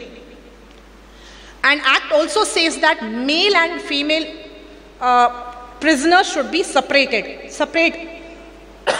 ಬೇರೆ ಬೇರೆ ಬಿಲ್ಡಿಂಗಲ್ಲಿ ಅವರಿಗೆ ವ್ಯವಸ್ಥೆ ಮಾಡಬೇಕು ಹೇಳ್ತಾರೆ. ಒಂದು ವೇಳೆ ಬೇರೆ ಬೇರೆ ಬಿಲ್ಡಿಂಗ್ ಎಲ್ಲದಿದ್ರು ಒಂದೇ ಬಿಲ್ಡಿಂಗ್ ಇದ್ದು ಬೇರೆ ಬೇರೆ ಪೋರ್ಷನಲ್ಲಿ ಒಬ್ಬರಿಗೊಬ್ಬರು ಭೇಟಿ ಆಗದಾಗೆ ಡಿವೈಡ್ ಆಗಬೇಕು ಅಂತ ಹೇಳುತ್ತೆ. Then civil prisoners should be separated from criminal prisoners ಅಂತ ಆ್ಯಕ್ಟ್ ಹೇಳುತ್ತೆ. ಅದೇ ರೀತಿ juvenile prisoners should be separated from the other prisoners. ಇನ್ನೊಂದು ಸೇಫ್ ಗಾರ್ಡ್ ಅಂದರೆ under trial prisoners should be kept separately from convicted prisoners. ಇದು prisons act ಹೇಳುತ್ತೆ. ನಾವು practical ಪರ್ಪಸ್ಗೆ ನಮಗೆ ಭಾರತೀಯ ನಾಗರಿಕ ಸುರಕ್ಷಾ ಸಂಹಿತೆಯ ಪ್ರಾವಿಷನ್ಸ್ ತುಂಬ important. Will come to those. ಈಗ ಭಾರತೀಯ ನಾಗರಿಕ ಸುರಕ್ಷಾ ಸಂಹಿತೆ ಅಡಿಯಲ್ಲಿ ಕೈದಿಗಳಿಗೆ ಜಾಮೀನಿಗೆ ಅವಕಾಶ ಇರುವ ಸೆಕ್ಷನ್ಸ್ ಕಡೆ ನಾವು ಗಮನ ಹರಿಸುವ. ರೆಗ್ಯುಲರ್ ಬೈಲ್ ನಿಮಗೆ ಗೊತ್ತು. ರೆಗ್ಯುಲರ್ ಬೈಲ್ ಅವರಿಗೆ ಪಡೆಯಲಿಕ್ಕೆ ಸಾಧ್ಯ ಆಗದ ಕಾರಣ ಅವರು ಅಲ್ಲಿ ಇರ್ತಾರೆ. But the opportunities where they can get bail ಅಂತ ನೋಡುವ. ಹಿಂದೆ CRPC ಇರುವಾಗ ಸೆಕ್ಷನ್ 436A ಹೇಳ್ತಿತ್ತು, ಒಂದು ವೇಳೆ ಒಬ್ಬ ವಿಚಾರಣಾ ಕೈದಿ ಅಂಡರ್ ಟ್ರಯಲ್ ಪ್ರಿಸನರ್ ಅವನಿಗೆ ಯಾವ ಸೆಕ್ಷನ್ಸ್ ಹಾಕಿದ್ದಾರೆ, ಯಾವ ಪ್ರಕರಣ ದಾಖಲಾಗಿದೆ, ಅದರಲ್ಲಿರುವ ಸೆಕ್ಷನ್ಸ್ಗೆ ಎಷ್ಟು ಮ್ಯಾಕ್ಸಿಮಮ್ ಪನಿಷ್ಮೆಂಟ್ ಇದೆ, ಅದರ ಅರ್ಧದಷ್ಟು ಒಂದು ವೇಳೆ ಅವನು ಜೈಲಲ್ಲಿ ಕಳೆದಿದ್ದರೆ he is entitle for bail ಅಂತ. ಈಗ ಪ್ರಸ್ತುತ ಆಫ್ಟರ್ BNSS ಭಾರತೀಯ ನಾಗರಿಕ ಸುರಕ್ಷಾ ಸಂಹಿತೆ ಆದಮೇಲೆ ಸೆಕ್ಷನ್ 479 ಹೇಳುತ್ತೆ, ಒಬ್ಬ ವಿಚಾರಣಾ ಕೈದಿ ಫಸ್ಟ್ ಟೈಮ್ ಅಫೆಂಡರ್ ಆಗಿದ್ದರೆ ಮತ್ತು ಅವನಿಗೆ ಅವನ ಪ್ರಕರಣಕ್ಕೆ ಹಾಕಲಾದ ಸೆಕ್ಷನ್ಸ್ಗೆ ಮ್ಯಾಕ್ಸಿಮಮ್ ಪನಿಷ್ಮೆಂಟ್ ಎಷ್ಟಿದೆ ಅದರ 1/3 ಒಂದು ವೇಳೆ ಅವನು ಜೈಲಲ್ಲಿ ಇದ್ದರೆ he is entitle to file for bail application and is entitle for bail ಅಂತ ಹೇಳುತ್ತೆ. ಒಂದು ವೇಳೆ ಸೆಕೆಂಡ್ ಅಥವಾ ಸಬ್ಸಿಕ್ವೆಂಟ್ ಅಫೆನ್ಸಸ್ಗೆ ಅವನಿಗೆ ಹಾಕಲಾದ ಸೆಕ್ಷನ್ಸ್ನ ಮ್ಯಾಕ್ಸಿಮಮ್ ಪನಿಷ್ಮೆಂಟ್ನ ಅರ್ಧದಷ್ಟು ಅವನು ಅಂಡರ್ ಟ್ರಯಲ್ ಪ್ರಿಸನರ್ ಆಗಿ ಜೈಲಲ್ಲಿ ಇದ್ದರೆ ಈ is entitle to file bail application under section 479 of BNSS. ಈಗ ಈ ಒಂದು ನಿಯಮವು ಜೀವವಾದಿ ಶಿಕ್ಷೆ ಮತ್ತು ಮರಣದಂಡನೆಗೆ ಇರುವ ಆ ಸೆಕ್ಷನ್ಸ್ಗಳಿಗೆ, ಅಂತಹ ಅಪರಾಧಗಳಿಗೆ ಇದು ಅನ್ವಯಿಸುವುದಿಲ್ಲ. Next coming to the statutory bail. ನಾವು ಡಿಫಾಲ್ಟ್ ಬೇಲು ಅಂತ ಹೇಳ್ತೀವಿ. ಹಿಂದೆ ಭಾರತೀಯ CRPC ಇರುವಾಗ ಸೆಕ್ಷನ್ 167 ಕ್ಲಾಸ್ 2 ಹೇಳ್ತಿತ್ತು. ಈಗ ಪ್ರಸ್ತುತ ಸೆಕ್ಷನ್ 187 ಕ್ಲಾಸ್ 3 ಇದರ ಪ್ರಕಾರ 7 ವರ್ಷಕ್ಕಿಂತ ಕಮ್ಮಿ ಶಿಕ್ಷೆ ಇರುವ ಪ್ರಕರಣಗಳಿಗೆ 60 ದಿನದೊಳಗೆ ಇನ್ವೆಸ್ಟಿಗೇಷನ್ ಆಗಿ ಚಾರ್ಜ್ ಶೀಟ್ ಹಾಕದಿದ್ದರೆ, ಅದೇ ರೀತಿ 7 years and beyond ಯಾವುದು ಸೆಕ್ಷನ್ಸ್ ಇದೆ, 7 years ಮತ್ತು ಬಿಯಾಂಡ್ ಶಿಕ್ಷೆ ನಿರ್ಧರಿತವಾಗುವ ಪ್ರಕರಣಗಳಿಗೆ 90 days ಒಳಗೆ ಇನ್ವೆಸ್ಟಿಗೇಷನ್ ಕಂಪ್ಲೀಟ್ ಮಾಡಿ ಚಾರ್ಜ್ ಶೀಟ್ ಹಾಕದಿದ್ದರೆ the prisoner, the accused is entitle for statutory bail. ಅದರಲ್ಲಿ ನಾನು ಆಗ ಹೇಳಿದ ಸೆಕ್ಷನಲ್ಲಿ, ನಾನು ಪ್ರೀವಿಯಸ್ ಸೆಕ್ಷನ್ ಏನು ಹೇಳಿದೆ, ಹಾಫ್ ಆಫ್ ದ ಸೆಂಟೆನ್ಸ್, ಅದರಲ್ಲಿ ಡಿಸ್ಕ್ರಿಷನ್ ಆದರೂ ಏನಂದರೆ ಕೆಲವು ಗ್ರೀವಿಯಸ್ ಒಫೆನ್ಸಿಗೆ ಲೈಫ್ ಇಂಪ್ರಿಸನ್ಮೆಂಟ್, ಡೆತ್ ಸೆಂಟೆನ್ಸ್ ಇರುವ ಕೇಸಸ್ಗಳಿಗೆ ಅದರಲ್ಲಿ ಬೇಲ್ ಇಲ್ಲ. But statutory bail everybody is entitle. ಒಂದು ವೇಳೆ ಲ್ಯಾಪ್ಸಸ್ ಇದ್ದು ಟೈಮಲ್ಲಿ ಚಾರ್ಜ್ ಶೀಟ್ ಹಾಕದಿದ್ದರೆ ದ ಅಕ್ಯೂಸ್ಡ್, ಎಷ್ಟೇ ಗ್ರೇವ್ ಒಫೆನ್ಸ್ ಇರ್ಬೋದು, accused is entitle for statutory bail. ಆದರೆ ಚಾರ್ಜ್ ಶೀಟ್ ಹಾಕುವ ಮುಂಚೆ ಬೇಲ್ ಅಪ್ಲಿಕೇಶನ್ ಹಾಕಬೇಕು. Next provision which is beneficial to the under trial prisoners is plea bargaining. Plea bargaining ಅಂದರೆ ಒಂದು ಸಾಧಾರಣ ಡೀಲ್ ಥರ, ನೆಗೋಷಿಯೇಷನ್.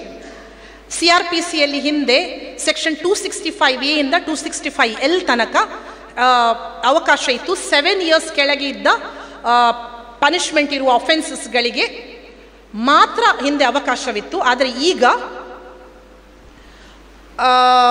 ಎಕ್ಸೆಪ್ಟ್ ಮರಣದಂಡನೆ, ಜೀವವಾದ ಶಿಕ್ಷೆ, ಮಹಿಳೆ ಮತ್ತು ಮಕ್ಕಳ ವಿರುದ್ಧ ನಡೆಯುವ ಅಪರಾಧಗಳಿಗೆ ಹೊರತುಪಡಿಸಿ ಬೇರೆ ಎಲ್ಲ ಪ್ರಕರಣಗಳಿಗೆ ಸಂಬಂಧಪಟ್ಟ ಕೇಸಸಲ್ಲಿ ಈಗ ಪ್ಲೀ ಬಾರ್ಗೇನಿಂಗ್ ಕೇಳಬಹುದು. ಪ್ಲೀ ಬಾರ್ಗೇನಿಂಗ್ ಅಂದರೆ ನಾನು ತಪ್ಪು ಒಪ್ಕೊಳ್ತೇನೆ, ನನಗೆ ಶಿಕ್ಷೆ ಕಡಿಮೆ ಮಾಡಿ ಅಂತ ಜಡ್ಜರಿಗೆ ಹೇಳೋದು. ಚಾರ್ಜ್ ಆದ 30 ದಿನಗಳ ಒಳಗೆ ಆರೋಪಿ ಅಪ್ಲಿಕೇಶನ್ ಹಾಕಬೇಕು. ಒಂದು ಏನು ಹೇಳಿಕೆ ಇದರಲ್ಲಿ ಅಫಿಡವಿಟ್ ಹಾಕಬೇಕು, ನಾನು ಪ್ಲೀ ಬಾರ್ಗೇನಿಂಗ್ ಮಾಡ್ತೇನೆ ಅಂತ.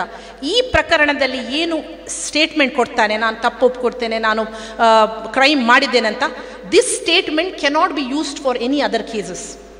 ಅದು ಹೆದರಬೇಕಾಗಿಲ್ಲ. ಸಿವಿಲ್ ಕೇಸಸ್ಗಾಗಲಿ ಅಥವಾ ಬೇರೆ ನೆಕ್ಸ್ಟ್ ಟೈಮ್ ಏನಾದರೂ ಕೇಸ್ ಆದರೆ ಇದನ್ನು ಇಟ್ಕೊಂಡು ಹೆಚ್ಚು ಪನಿಷ್ಮೆಂಟ್ ಅಂತ ಅದು ಇಲ್ಲಿ ಏನು ಒಪ್ತಾರೆ ಅದನ್ನು ಎಲ್ಲೂ ಯೂಸ್ ಮಾಡಲಿಕ್ಕಿಲ್ಲ ಆ statement. So plea bargaining is also useful for the law. ಯಾರು ಜೈಲ್ ಕೈದಿಗಳಿದ್ದಾರೆ, ಅವರಿಗೆ ಬೇಲ್ ಅಪ್ಲಿಕೇಶನ್ ಹಾಕಿ ಹೊರಗೆ ಬರಲಿಕ್ಕೆ ಆಗುವುದಿಲ್ಲ ಅಥವಾ ತುಂಬ ಟಫ್ ಇದೆ ಅಂತ ಅನಿಸುತ್ತೆ, ಅಂಥ ಕೇಸಲ್ಲಿ ಪ್ರೀ ಬಾರ್ಗೇನಿಂಗ್ ಅವಕಾಶವನ್ನು ಕೈದಿಗಳು ಉಪಯೋಗಿಸಬಹುದು. Next is right to free legal services. The Legal Service Authorities Act of 1987 makes free legal services a statutory right. ಅಗತ್ಯವಿರುವ ಕೈದಿಗಳಿಗೆ ಕಾನೂನು ಸೇವಾ ಪ್ರಾಧಿಕಾರ ಕಡ್ಡಾಯವಾಗಿ ಕಾನೂನಿನ ನೆರವನ್ನು ಕೊಡಲೇಬೇಕು.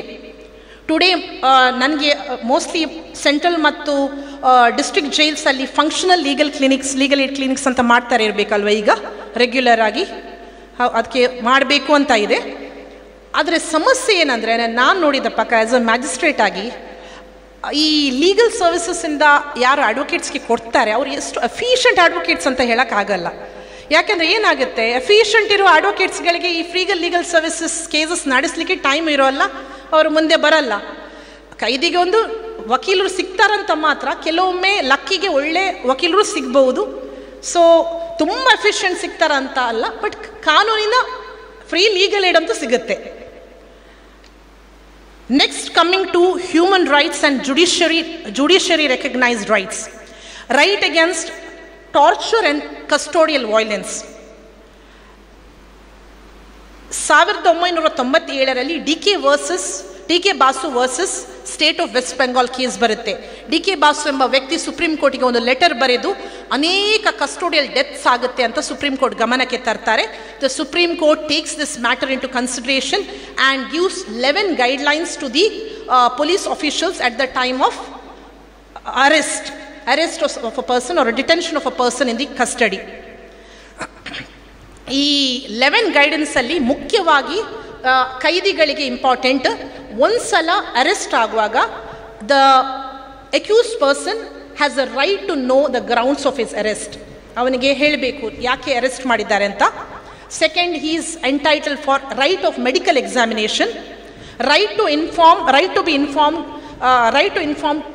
To his family members or a friend. ಯಾವುದಾದ್ರೂ ಕೈದಿಯ ಫ್ಯಾಮಿಲಿ ಮೆಂಬರ್ ಅಥವಾ ಫ್ರೆಂಡಿಗೆ ಅವನು ಅರೆಸ್ಟ್ ಆಗಿದ್ದಾನೆ ಅಂತ ಹೇಳಲೇಬೇಕು. Then right to a lawyer ಒಂದು ವೇಳೆ ಅವನಿಗೆ ಹೈರ್ ಮಾಡಲಿಕ್ಕೆ ಆಗೋದಿಲ್ಲ ಅಂದರೆ right to free legal aid. Then right to health and medical treatment. Prisoners are entitled to timely and proper medical care. Every doctor, whether in a hospital or in a jail, in a prison, is duty bound to give immediate medical treatment to a needy prisoner. Adu Karak Singh versus State of Uttar Pradesh alli Supreme Court ಹೇಳುತ್ತೆ, right to health care for prisoner is a part of right to life and personal liberty guaranteed under Article 21 of the Constitution anta. Then ನಾನು already ನಾನು ಹಾಗೆ ಹೇಳಿದ್ದೆ, right to meet family and lawyers. Article 21 ಒಳಗೇ ಬರುವ right ಇದು. Prisoners have the right to contact their families and lawyers. Visit strengthens rehabilitation and it ensures fair trial rights ಅಂತ.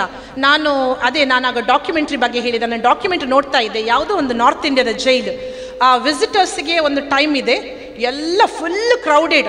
ಈ ಕಡೆಯಿಂದ ಏನು ಮಾತನಾಡ್ತಾರೆ, ಆ ಕಡೆಯಿಂದ ಏನು ಮಾತನಾಡ್ತಾರೆ ನನಗೆ ಗೊತ್ತಿಲ್ಲ. I don't know how fruitful those meetings with the family members. ಅವ್ರು ಏನು ಮಾತನಾಡ್ತಾರೆ ಅಂತ ಕೇಳದಷ್ಟು ಗದ್ದಲ ಸೌಂಡ್ ಎಲ್ಲ ಇತ್ತು. ನನಗೆ ಇಲ್ಲಿ ಹೇಗೆ ವಿಸಿಟ್ಸ್ ಅಂತ ಗೊತ್ತಿಲ್ಲ, ನಮ್ಮ ಇಲ್ಲಿ ಕರ್ನಾಟಕದಲ್ಲಿ ಹೇಗೆ ವ್ಯವಸ್ಥೆ ಇದೆ ಅಂತ ಗೊತ್ತಿಲ್ಲ. ಬಟ್ ನಾನು ಆ ಡಾಕ್ಯುಮೆಂಟ್ರಿ ನೋಡಿದ್ದು ಎಷ್ಟು ಫ್ರೂಟ್ಫುಲ್ ಅಂತ, ಅದು ಮೀಟಿಂಗ್ಸ್ ಆಲ್ಸೋ ಫ್ರೂಟ್ಫುಲ್ ಅಂತ ನನಗೆ ಅನಿಸಿಲ್ಲ. ಜಸ್ಟ್ ಒಂದು ಮುಖಗಳನ್ನು ನೋಡಬೇಕು ಫ್ಯಾಮಿಲಿ ಮೆಂಬರ್ಸ್, ಅಷ್ಟು ಗದ್ದಲ ಇತ್ತು. ನೆಕ್ಸ್ಟ್ ರೈಟ್ ಬಗ್ಗೆ ಬಂದರೆ ನಾವು, right to education and rehabilitation. prisons must provide education, vocational training, opportunities for reform. Open prisons and skill development programs are practical example of this right. ರಾಜಸ್ಥಾನಲ್ಲಿ ಹೈಯೆಸ್ಟ್ ಓಪನ್ ಪ್ರಿಸನ್ಸ್ ಇವೆ ಅಂತೆ. ಅದರ ಉದ್ದೇಶ open prisons ಇದು ಒಳ್ಳೆಯ ನಡತೆ ಇರುವ ಕೈದಿಗಳಿಗೆ ಸಮಾಜದ ಮುಖ್ಯ ವಾಹಿನಿಗೆ ತರುವುದು. ರೈಟ್ ಟು ಎಜುಕೇಷನ್ ಅಂತ ಹೇಳುವಾಗ, ನಾನು ಪರಪ್ಪನ ಅಗ್ರಹಾರಕ್ಕೆ ಹೋಗಿದ್ದಾಗ ಅಲ್ಲಿ ಒಬ್ಬ ಕೈದಿಯನ್ನು ಭೇಟಿಯಾಗಿದ್ದೆ.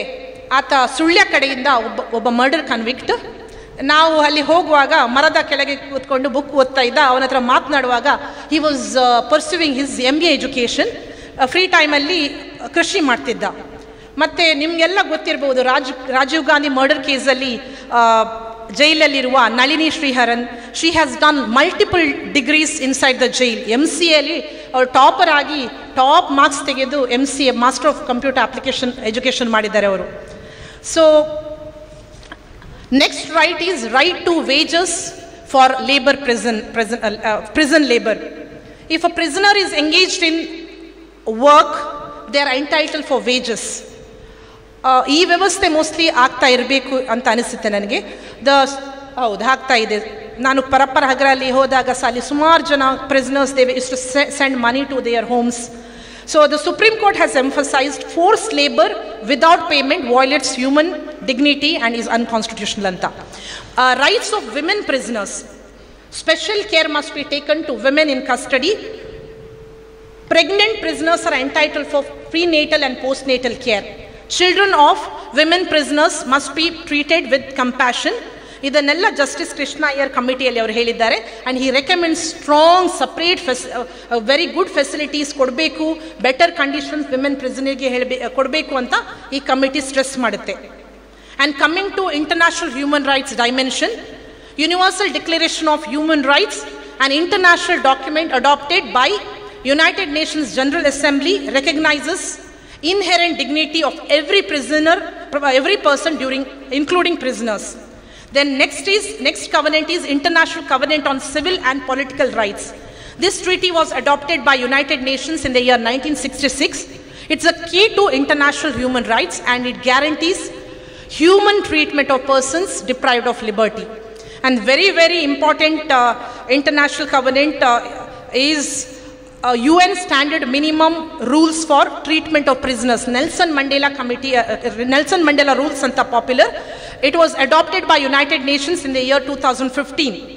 These rules are accepted worldwide actually. They press on adequate food, medical care, prohibition of torture and preparation of integration of prisoners into the society.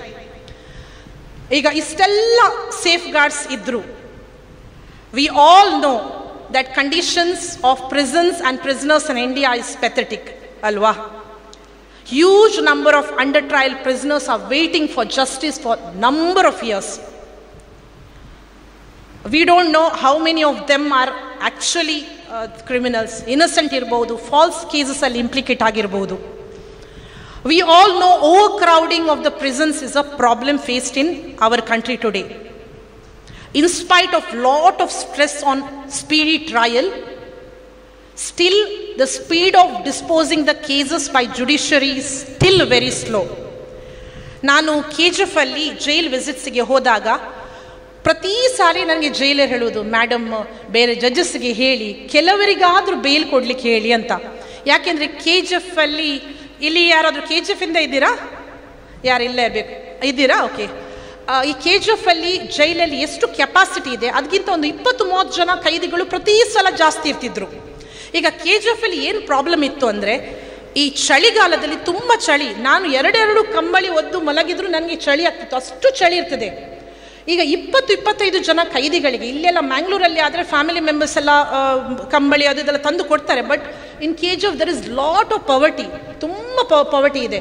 ಈ ಒಂದು 20-25 ಜನರಿಗೆ ಕಂಬಳಿ ಕಮ್ಮಿ ಆದರೆ ಅವರು ಆ ಚಳಿಯಲ್ಲಿ ಮಲಗುವುದು ಎಷ್ಟು ಕಷ್ಟ ಆಗ್ತಿತ್ತು. ಎಷ್ಟೋ ಸಲ ಈ ಕೈದಿಗಳು ಕಂಬಳಿಗೋಸ್ಕರ ಜಗಳ ಮಾಡ್ತಿದ್ರು KGF ಅಲ್ಲಿ.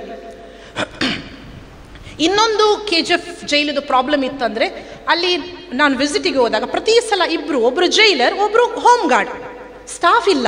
ನೈಟು ಅಷ್ಟೇ ಇಬ್ಬರು ಸ್ಟಾಫ್.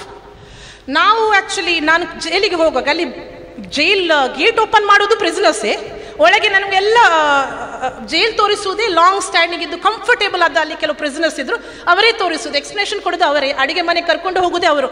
ಅಂದರೆ ಸ್ಟಾಫೇ ಇಲ್ಲ ಅಲ್ಲಿ. ಅಡುಗೆ ಒಬ್ಬ ಅಂಡರ್ ಟ್ರಯಲ್ ಮರ್ಡರ್ ಕನ್ವಿಕ್ಟ್ ಇದ್ದ ಕೋಲಾರದಿಂದ, ಅಲ್ಲಿ ಜಗಳ ಮಾಡ್ತಾರೆ ಅಂತ KGF ಲಾಂಗ್ ಸ್ಟ್ಯಾಂಡಿಂಗ್ ಇದ್ದ, he use to cook there. So ಅರ್ಧ KGF ಇದ್ದು ಜೈಲಿದ್ದು ಅಡ್ಮಿನಿಸ್ಟ್ರೇಷನ್ ಅನ್ನು ನೋಡ್ತಿದ್ರು ಕೆಲವು ಲಾಂಗ್ ಸ್ಟ್ಯಾಂಡಿಂಗ್ ಪ್ರಿಸನರ್ಸ್. ಸೊ ಇಂತಹ ನಿರಾಶಾದಾಯಕ ಪರಿಸ್ಥಿತಿ.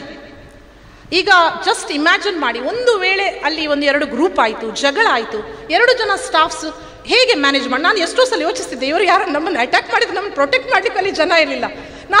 ನಾನು ನನ್ನ ಒಬ್ಬರು ಪಿಯೋನ್ ಹೋಗೋದು, ಇಬ್ಬರು.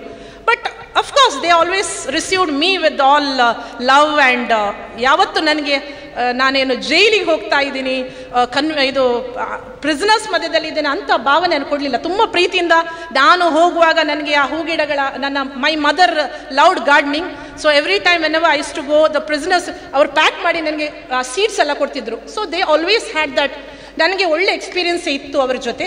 ಬಟ್ ಅನ್ಫಾರ್ಚುನೇಟ್ಲಿ ನಾವು ಬೇರೆ ಜಡ್ಜಸ್ಸಿಗೆ ಬೇಲ್ ಕೊಡಿ ಅಂತ ಹೇಳಲಿಕ್ಕೆ ಆಗೋದಿಲ್ಲ ಅಲ್ವಾ, because that's the judicial work, we cannot influence on others. ನಾವು ಕೆಲವೊಮ್ಮೆ ಬಂಗಾರಪೇಟ್ ಕೋರ್ಟಿದ್ದು ಚಾರ್ಜ್ ಇದ್ದರೆ ಸುಮಾರು ಜನರಿಗೆ ಅದನ್ನು ಬೇಲ್ ಕೊಡ್ತಿದ್ದೆವು. ಅಫ್ಕೋರ್ಸ್ ಬೇಲ್ ಕೊಡಬೇಕಂತ ಹೇಳಲ್ಲ, ಬಟ್ ಅಟ್ಲೀಸ್ಟ್ ಕೊಡುವಂಥ ಕೇಸಲ್ಲಿ ನಾವು ಕೊಡಬೇಕಲ್ವಾ.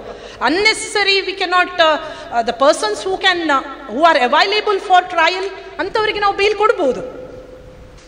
ಸೊ ನಾನು ಇದೆಲ್ಲ ಹೇಳುವಾಗ ನಿಜವಾಗಿ ಪ್ರಿಸನ್ ಮಿನಿಸ್ಟ್ರಿ ಆಫ್ ಇಂಡಿಯಾ ನಿಮ್ಮ ಸರ್ವಿಸ್ ಏನಿದೆ, ಪ್ರಿಸನರ್ಸ್ ಅನ್ನು ಸಮಾಜದ ಮುಖ್ಯ ವಾಹಿನಿಗೆ ತರುವಲ್ಲಿ ನೀವೇನು ವರ್ಕ್ ಮಾಡ್ತಿದ್ದೀರಾ, ನೀವು ನಿಜವಾಗಿ ನಿಮ್ಮ ವರ್ಕ್ ತುಂಬ ಶ್ಲಾಘನೀಯವಾದದ್ದು. ನಾನು ನಮ್ಮ ಲಿನೆಟ್ ಮೇಡಮ್ ಇದು ಸ್ಟೇಟಸಲ್ಲಿ ನೋಡ್ತಾ ಇದ್ದೆ, ನಾನು ಓದಿದ್ದೆ ಮೊನ್ನೆ.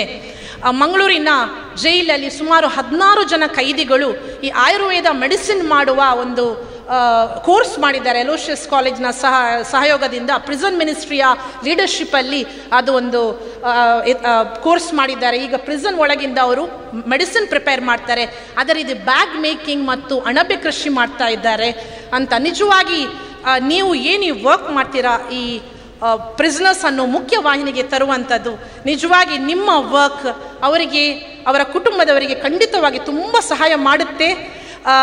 ನಿಮ್ಮ ವರ್ಕ್ ಇದೇ ರೀತಿ ಮುಂದುವರಿಯಲಿ ಅಂತ ನಾನು ಆಶಿಸ್ತೇನೆ. ಅದೇ ರೀತಿ ನಾನು ಇವತ್ತಿನ ಈ ಟಾಕ್ ಕೊನೆಗೊಳಿಸುವ ಮೊದಲು ಒಂದು ಇನ್ಸಿಡೆಂಟ್, ಒಂದು ಖೈದಿಯ ಬಗ್ಗೆ ನಿಮಗೆ ನಾನು ಹೇಳಬೇಕು. ಯಾಕೆಂದರೆ ನಾನು ನನ್ನ 6 ವರ್ಷದ ಮ್ಯಾಜಿಸ್ಟ್ರೇಟ್ ಜೀವನದಲ್ಲಿ 3 ವರ್ಷ KGF ಅಲ್ಲಿರುವಾಗ ನನ್ನ ಕೋರ್ಟಲ್ಲಿ ಮ್ಯಾಕ್ಸಿಮಮ್ ಲಾಂಗೆಸ್ಟ್ ಟೈಮಲ್ಲಿ ಇದ್ದ ಒಬ್ಬ ಅಕ್ಯೂಸ್ಡ್, ನಾನು ಆತನ ಬಗ್ಗೆ ಹೇಳಲೇಬೇಕು. ಹಿಸ್ ನೇಮ್ ವಾಸ್ ಕೋಳಿ ಸಂಪತ್.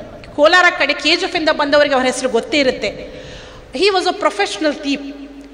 ಅವನು ಜೈಲಲ್ಲಿ ಕಳ್ಳ ಅಂದರೆ ಯಾರಿಗಾದರೂ ಹಾರ್ಮ್ ಮಾಡಿ, ಈಗ ಕೆಲವರೆಲ್ಲ ಗಾಯ ಮಾಡಿ ಚೈನ್ ಸ್ನ್ಯಾಚ್ ಅಂಥದ್ದೆಲ್ಲ ಏನಿಲ್ಲ. ಅವನು ಖಾಲಿ ಕೋಳಿ ಮತ್ತು ಕುರಿ ಕದಿಯುವುದು. ಹೌದು, ಕೋಳಿ ಮತ್ತು ಕುರಿ ಕದಿಯುವುದು. ಮತ್ತೆ ಒಂದು ವೇಳೆ ಕೋಳಿ ಕುರಿ ಸಿಗದಿದ್ದರೆ ಈ KGF ಅಲ್ಲಿ ಓಲ್ಡ್ ಗೋಲ್ಡ್ ಮೈನ್ಸ್ ಕ್ಲೋಸ್ ಆದಾಗ ತುಂಬ ಸ್ಕ್ರ್ಯಾಪ್ ಅಯನ್ ಇದೆ, ತುಂಬ ಪೊಲೀಸ್ ಸ್ಟೇಷನ್ ಇದೆ. ಅವನು ಪೊಲೀಸರ ಎದುರಲ್ಲೇ ಈ ಸ್ವಲ್ಪ ಕಬ್ಬಿಣ ಕದಿಯುವುದು, ಕೋಳಿ, ಅವನಿಗೆ ಒಟ್ರಾಶಿ ಅರೆಸ್ಟ್ ಆಗಬೇಕು. ಯಾಕಂದರೆ ಅವನಿಗೆ ಯಾರು ಮನೆಯವರಂತ ಇಲ್ಲ, ಮನೆ ಇಲ್ಲ. ಅವನಿಗೆ ಜೈಲ್ ಅಂದ್ರೇ ಮನೆ. ಅವನಿಗೆ ಜೈಲಲ್ಲಿ ಊಟ ಸಿಗುತ್ತೆ, ಅವನದೇ ಒಂದು ಕಂಬಳಿ, ಅವನದೇ ಒಂದು ಚಾಪೆ. ಅವನು ಒಂದ್ಸಲ ರಿಲೀಸ್ ಆಗಿ ಹೋಗಿ 1 ವಾರದೊಳಗೆ he will see to it that is back. ಅವರು ಪೊಲೀಸರು ಬರುವಾಗ ಅವನು ಕಳ್ಳತನ ಮಾಡ್ತಾನೆ ಅಥವಾ ಏನಾದರೂ ಮಾಡ್ತಾನೆ. ಆ 1 ವಾರದಲ್ಲಿ ಜೈಲರ್ ಬೇರೆ ಯಾರಿಗೆ ಕೊಡ್ಲಿಕ್ಕಿಲ್ಲ ಅವನ ಕಂಬಳಿಯನ್ನು ಮತ್ತು ಚಾಪೆನೆಲ್ಲ, ಜಗಳ ಮಾಡ್ತಾನೆ ಹೋಗಿ. ಸೊ ಒಂದ್ಸಲ ಏನಾಯಿತು, ಕೇಸ್ ಕ್ಲೋಸ್ ಆಯಿತು. 6 ತಿಂಗಳು ನನಗೆ ಕೋರ್ಟ್ ಫೀಸ್ ಬಂದು, ಕೋಳಿ ಸಂಪತ್ ನನ್ನ ಎದುರು ಇವತ್ತು ಕಳ್ಳತನ ಮಾಡಿ, ನಾನು ಅರೆಸ್ಟೇ ಮಾಡಲಿಲ್ಲ ಮೇಡಮ್, ಹಠದಿಂದ ಪೊಲೀಸರು ಅರೆಸ್ಟ್ ಮಾಡಿಲ್ಲ. 6 ತಿಂಗಳು ಅವನು ಹೊರಗಿದ್ದ. ಆದರೆ 6 ತಿಂಗಳು ಒಂದು ನಾವು ಅಪ್ರಿಷಿಯೇಟ್ ಮಾಡಬೇಕು, he has never hurt anybody, ಯಾರನ್ನು ಅವನು ಹರ್ಟ್ ಮಾಡಿಲ್ಲ. ಆದರೆ ತುಂಬ ಸಲ ಪೊಲೀಸರ ಎದುರು ಟ್ರೈ ಮಾಡಿದ್ರು, ಅವನು ಅರೆಸ್ಟ್ ಮಾಡಿಲ್ಲ. 6 ಮಂತ್ಸ್ ನೆಕ್ಸ್ಟ್ ಆದಮೇಲೆ ಒಂದಿನ ಅವನನ್ನು ಅರೆಸ್ಟ್ ಮಾಡಿ ತಂದರು. ಎಷ್ಟು ವೀಕ್ ಆಗಿದ್ದಾನೆ, ನಾನು ಬೆಂಚಲ್ಲಿ ಕೂತ್ಕೊಂಡು ಇದು ಕೋಳಿ ಸಂಪಾತ ಅಂತ ಹೇಳಿದ್ದೆ ನಾನು. ಅಂದರೆ ಈ ವಾಸ್ ನಾಟ್ ಅಷ್ಟು ತಿನ್ನಾಗಿ ಅಷ್ಟು ವೀಕ್ ಆಗಿದ್ದಾನೆ. ನನಗೆ ತುಂಬ ಬೇಜಾರಾಯಿತು. ಯಾಕಂದರೆ ಯಾವಾಗಲೂ ಅವನು ಹೇಗೆ ಅಂದರೆ, ಕೋರ್ಟಿಗೆ ಎಂಟರ್ ಆಗುವಾಗ ಪೊಲೀಸರು ಹೇಗೆ ಸ್ಟ್ರೈಟ್ ಆಗಿ ಸೆಲ್ಯೂಟ್ ಹೊಡಿತಾರೆ, ಇವನು ಅದೇ ಸ್ಟೈಲಲ್ಲಿ ಒಂದು ಸೆಲ್ಯೂಟ್ ಕೊಡೋದು, ಇದಕ್ಕೆ ಬಾಕ್ಸ್ ಒಳಗೆ ಹೋಗೋದು. ನಾನು ಮಮ್ಮಿ ಹತ್ರ, ನನ್ನ ಮನೆಗೆ ಹೋಗಿ ತಾಯಿ ಹತ್ರ ಹೇಳ್ತಿದ್ದೆ, ನನಗೆ ಪೊಲೀಸರು ಎಷ್ಟು ಸ್ಟೈಲಲ್ಲಿ ಎಷ್ಟು ಕರೆಕ್ಟಾಗಿ ಸೆಲ್ಯೂಟ್ ಹೊಡಿತಾರೆ, ಅದೇ ಥರ ಒಬ್ಬ ಅಕ್ಯೂಸ್ಡ್ ಸೆಲ್ಯೂಟ್ ಹೊಡಿತಾನಂತ. ದ್ಯಾಟ್ ವಾಸ್ ಕೋಳಿ ಸಂಪತ್. ನನಗೆ ಅಷ್ಟು ಬೇಜಾರಾಯಿತು ಅವನು ಅಷ್ಟು ವೀಕ್ ಆಗಿದ್ದಾನಂತ. ಮತ್ತು ನಾನು ನೆಕ್ಸ್ಟ್ ಮಂತ್ ಜೈಲ್ ವಿಸಿಟಿಗೆ ಹೋಗುವಾಗ ಸ್ವಲ್ಪ ಬೆಟರ್ ಇದ್ದ. ಜೈಲರ್ ಹೇಳಿ ತುಂಬ ಜಗಳ ಮಾಡಿದ್ದು, 6 ತಿಂಗಳು ಇರಲಿಲ್ಲ, ಅವನ ಚಾಪೆಯನ್ನು ಯಾರಿಗೆ ಕೊಟ್ಟಿದ್ರಂತೆ. ಸೊ ತುಂಬ ಜಗಳ ಮಾಡಿದ ಮೇಡಮ್ ಅಂತ ಹೇಳಿದರು. ಸೊ ನಮಗೆ ಇದು ಅನಿಸುತ್ತೆ, but just imagine his pathetic condition. ನಮಗೆ ಹೊರಗಿನ ಸ್ವಾತಂತ್ರ್ಯ ಎಷ್ಟು ಇಂಪಾರ್ಟೆಂಟ್. ಒಂದು ದಿನ ನಾವು ಜೈಲಿಗೆ ಹೋಗಲಿಕ್ಕೆ ಇಷ್ಟಪಡೋದಿಲ್ಲ, but a person whose life is so pathetic outside wants to go inside the jail. 4 ಗೋಡೆಯ ಒಳಗೆ ನಿಲ್ಲಕ್ಕೆ ಅವನಿಗೆ ಅದು ಪ್ರಪಂಚ. ಆದರೆ ಖಂಡಿತವಾಗಿ ಎಷ್ಟೋ ಕಾರಣಗಳಿಂದ, ಎಷ್ಟೋ ಸಮಸ್ಯೆಗಳಿಂದ people may land up, the prisoners May land up in jail ಅಲ್ವಾ. ಸೊ ನಾನು ಇನ್ನೊಂದು ನೋಡಿದ್ದೇನೆ, ಸುಮಾರು ಸಲ ಈ ಕೋರ್ಟಿಗೆ ಪ್ರೊಡ್ಯೂಸ್ ಮಾಡುವಾಗ ಸಾಮಾನ್ಯವಾಗಿ ಜನಸಾಮಾನ್ಯರು, ಕೋರ್ಟ್ ಆವರಣ ಇದ್ದವರು ಈ ಜೈಲಿಂದ ಕೈದಿಗಳಂತ ಕರೆಕ್ತರುವ ಒಂದು ಭಯದಿಂದ ಅಥವಾ ಪ್ರಶ್ನಾರ್ಥಕವಾಗಿ ನೋಡ್ತಾರೆ. ಎಷ್ಟೋ ಸಲ ನಮಗೆ ಈ ಜನಸಾಮಾನ್ಯರಿಗೆ ಈ ಕೈದಿಗಳ ಬಗ್ಗೆ ಇರುವ ಆ ಮನಸ್ಥಿತಿಯನ್ನು ಬದಲಾಯಿಸುವುದು ಸಹ ಒಂದು ಪ್ರಶ್ನಾರ್ಥಕ ಚಿಹ್ನೆ. ಡಿಯರ್ ಲೇಡೀಸ್ ಆ್ಯಂಡ್ ಜೆಂಟಲ್ಮ್ಯಾನ್, ಯಾಕಂದರೆ ನಾವು ನೀವೇನು ಎಫರ್ಟ್ಸ್ ಮಾಡ್ತೀರಾ ಸಮಾಜದಲ್ಲಿ ಅವರನ್ನು ಮುಖ್ಯ ವಾಹಿನಿಗೆ ತರಬೇಕು. ಪಬ್ಲಿಕ್ ಎಲ್ಲರೂ ಒಬ್ಬ ಆರೋಪಿ ಜೈಲಿಂದ ಹೊರಗೆ ಬರುವಾಗ ಅವನನ್ನು ನಾರ್ಮಲ್ ಆಗಿ ಜೀವನ ಮಾಡಲಿಕ್ಕೆ ಅವಕಾಶ ಮಾಡಿಕೊಟ್ರೆ ಮಾತ್ರ ನಾವು ಸಹ ಏನಾದರೂ ಬದಲಾವಣೆ ತರಬಹುದು. So I wish and hope that your service, the efforts which you put in, definitely not only will help the lives of prisoners and their families, it may inspire many more to join this prison ministry, and also it may help to change the society's ಅಂದರೆ ಸೊಸೈಟಿಯ ಮನಸ್ಥಿತಿ ಕೈದಿಗಳ towards ಏನಿದೆ ಅದನ್ನು ಬದಲಾವಣೆ ಮಾಡಲು ಕಾರಣ ಆಗಲಿ ಅಂತ ನಾನು ಈ ಸಂದರ್ಭದಲ್ಲಿ ಹೇಳ್ತೇನೆ. Let us hope for positive change. I may God Almighty bless all of you for your wonderful service. Thank you for this opportunity. Thank you one and all.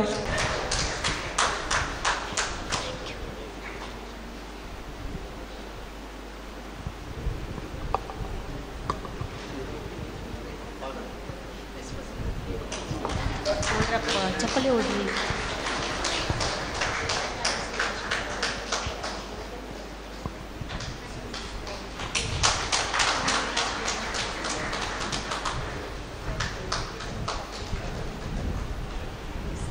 Each one is unique. Madam Vijayta, Madam, you are unique and we are special. People gathered here and the way we are, all of us to celebrate the life. And now I call upon Sister Milenia to thank the audience and very especially the chief guest of our day. On behalf of PMI Karnataka, it's my privilege to extend our heartfelt gratitude to Madam Miss Vijayta Pinky D'Souza, retired civil judge and judicial magistrate, first class, Kundapur, Udupi district. for enlightening us on the crucial topics of prisoners' rights, legal aid, and human rights. Thank you for shedding light on the importance of justice for prisoners, an essential aspect that our ministry needs to focus on and implement. Dear Ms. Vijita, you took very active part in listening to us and giving us the proper guidelines, and we had a lovely discussion with you. This we appreciate your commitment for promoting awareness about these vital issues to us. Dear Madam Ms. Vijita, for explaining to us in details about the different rights of a prisoner.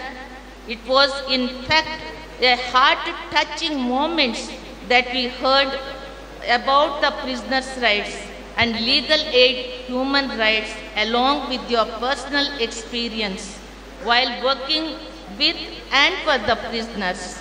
We are indeed very proud of you for being a Catholic, having acquired a great knowledge to work for the prisoners as a lawyer. We are grateful for having given us this vast knowledge. With prayerful assurance, we, PMI Karnataka, wish you all the best in your endeavors. Thank you. Yes, definitely. First asking a tea break. Now sleeping time is over. Good evening, everybody. Today's main chapter is prisoners sharing. I would like this topic very much interested because of every parents waiting for their children's final result, whether they are reading or not reading. The result should be fine. So our works also, whatever we are doing, our result should be fantastic. About this one, the prisoner sharing means, before I came to prison ministry, even I don't know what is the prison and what is the ministry. My bishop said to me, go for a conference 10 years before to Bangalore and bring some brochures as per Sister Adele's phone calls and phone calls and phone calls. Finally, bishop sent to me to bring something. I went there in prison ministry conference at Bangalore. All as it, only speeches one by one, one by one, one by one, one by one. I don't know about anything about the prison, only saying only, and listening only. Finally came on testimony of a boy. He spent his 10 years after the BCom education and how he strapped a murder case and how Sister Adele rescued him. So that is the result. Today I am in prison ministry because of on behalf of result. So after this latest last week, last 15 days before, unfortunately we went to Mysore prison ministry 25th anniversary. All programs went well, mass, opening ceremony, everything. When the testimonies came, that time our MC, where is MC? MC also crying. All the audience are crying because of the fantastic result. The things is what we are doing, that is not important. What we have done, that is very much important. That is my view. And this beautiful moment of prisoners sharing, I cordially welcome our founder, Father Kodian.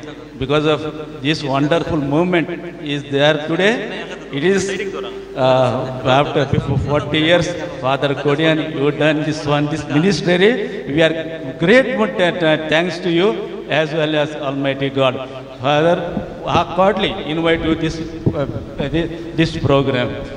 And also, I will, and I will cordially invite our prisoner, Satish Shetty, to come and give your valuable experience on behalf of prison ministry. Thank you. ನಾವು ಬಂಧಿಯ ಆದಾಗ ನಮ್ಮನ್ನು ಭೇಟಿ ಮಾಡಿದ್ದೀರಿ. ಇದು ಬಂಧಿತ ಸಹೋದರನ ಮಾತು. ಹೌದು, ಬಿಡುಗಡೆಯಾದ ನಂತರ ಮೂವರು ತಮಗೆ ಆದ ಅನುಭವವನ್ನು ಹಂಚಿಕೊಳ್ಳಲು ನಿಜವಾಗಿ ಬರಬೇಕಿತ್ತು. ಆದರೆ ಕಾರಣಾಂತರದಿಂದ ಒಬ್ಬರಿಗೆ ಮಾತ್ರ ಇವತ್ತು ಈ ಭಾಗ್ಯ ಸಿಕ್ಕಿದೆ. ಯಾಕಂದರೆ ಇಬ್ಬರಿಗೆ ಸ್ವಲ್ಪ ಕೆಲಸ ಇದ್ದ ಕಾರಣ. ಹಾಗಾಗಿ ನಮ್ಮ ಶೇಖರ್ ಶೆಟ್ಟಿ ಇವರು ಮಂಗಳೂರು ಪ್ರಿಸನ್ನಲ್ಲಿದ್ದರು. ತಮ್ಮ ಅನುಭವವನ್ನು ಹಂಚಲಿಕ್ಕೆ ಈಗ ತಮ್ಮೊಂದಿಗೆ ಬರ್ತಾರೆ. ಭಗವಂತನನ್ನು ಮನಸಾರಿ ಸ್ಮರಿಸುತ್ತಾ ವೇದಿಕೆಯ ಮುಂಭಾಗದಲ್ಲಿರುವಂಥ ಎಲ್ಲ ನನ್ನ ಆತ್ಮೀಯರಿಗೂ PMIಯ ಎಲ್ಲ ಸದಸ್ಯರಿಗೂ ನನ್ನ ಆತ್ಮೀಯ ವಂದನೆಗಳು. ಇಂದು PMIಯ ಬಗ್ಗೆ ನನ್ನ ಅನಿಸಿಕೆ ಮತ್ತು ಅಭಿಪ್ರಾಯಗಳನ್ನು ತಿಳಿಸುವುದಕ್ಕಾಗಿ ನನಗೊಂದು ಅವಕಾಶವನ್ನು ಕೊಟ್ಟಿದ್ದಾರೆ. ಅದಕ್ಕಾಗಿ ಅವರಿಗೆ ಧನ್ಯವಾದಗಳು. ಜೀವನದಲ್ಲಿ ಕೆಲವೊಮ್ಮೆ ಆಕಸ್ಮಿಕ ಘಟನೆಗಳು ನಮ್ಮ ಜೀವನವನ್ನೇ ಹಾಳು ಮಾಡುತ್ತವೆ. ಅಂತಹ ಸಂದರ್ಭದಲ್ಲಿ ನಮ್ಮನ್ನು ಸಂಪರ್ಕಿಸಿ ನಮಗೆ ಧೈರ್ಯ ತುಂಬಿ ನಮ್ಮ ಜೀವನ ಮುಂದೆ ಉತ್ತಮ ರೀತಿಯಲ್ಲಿ ಸಾಗುವಂತೆ ಮಾಡುವುದೇ ನಿಜವಾದ ಮಾನವೀಯತೆ. ಈ ಮಾನವೀಯತೆ ನಿಜವಾದ ಹೆಸರೇ PMI ಸಂಸ್ಥೆ. ನನ್ನ ಹೆಸರು ಶೇಖರ್ ಶೆಟ್ಟಿ ಅಂತ. ಎಲ್ಲೋ ಹುಟ್ಟಿ ಎಲ್ಲೋ ಬೆಳೆದು ಎಲ್ಲೋ ಜೀವನ ನಡೆಸುವಂಥ ಕೆಲವೇ ಜನರಲ್ಲಿ ನಾನು ಒಬ್ಬ. ಊರಿನಲ್ಲಿ ತುಂಬ ಕಷ್ಟಪಟ್ಟು ಒಂದು ಒಳ್ಳೆಯ ನೆಮ್ಮದಿಯ ಸಂಸಾರವನ್ನು ಮಾಡುತ್ತಿದ್ದೆ. ಆದರೆ ವಿಧಿಯ ಲೀಲೆಯೋ ನನ್ನ ಹಣೆಬರವೋ ಏನೋ ಒಂದು ತಪ್ಪು ಮಾಡಿ ಜೈಲು ಸೇರಿಕೊಂಡೆ. 4 ವರ್ಷ ಜೈಲಿನಲ್ಲಿ ಕಳೆದೆ. ಆದರೆ ಯಾರೂ ನನ್ನನ್ನು ನೋಡುವುದಕ್ಕಾಗಿ ವಿಚಾರಿಸುವುದಕ್ಕಾಗಿ ಬರಲಿಲ್ಲ. ಈ PMIಯವರವರು ಅಲ್ಲಿ ನನ್ನ ಪರಿಚಯವಾಯಿತು. ಅವರು ಪ್ರತಿ ಶುಕ್ರವಾರ ಜೈಲಿನೊಳಗೆ ಭೇಟಿ ಕೊಡ್ತಿದ್ದರು. ನನ್ನನ್ನು ಭೇಟಿ ಮಾಡಿದರು. ನನ್ನ ಕುರಿತು ಎಲ್ಲ ವಿಷಯಗಳನ್ನು ತಿಳಿದುಕೊಂಡು ನನ್ನ ಮನೆಯವರನ್ನು ಪರಿವಾರದವರನ್ನು ಭೇಟಿ ಮಾಡಿದರು. ಆದರೆ ಏನೂ ಪ್ರಯೋಜನ ಆಗಲಿಲ್ಲ. ಕೊನೆಗೆ ನನ್ನ ಮಿತ್ರರು ಮತ್ತು PMI ಸದಸ್ಯರೆಲ್ಲ ಸೇರಿ ನನ್ನನ್ನು ಜಾಮೀನು ಮೂಲಕ ಹೊರಗಡೆ ತಂದರು.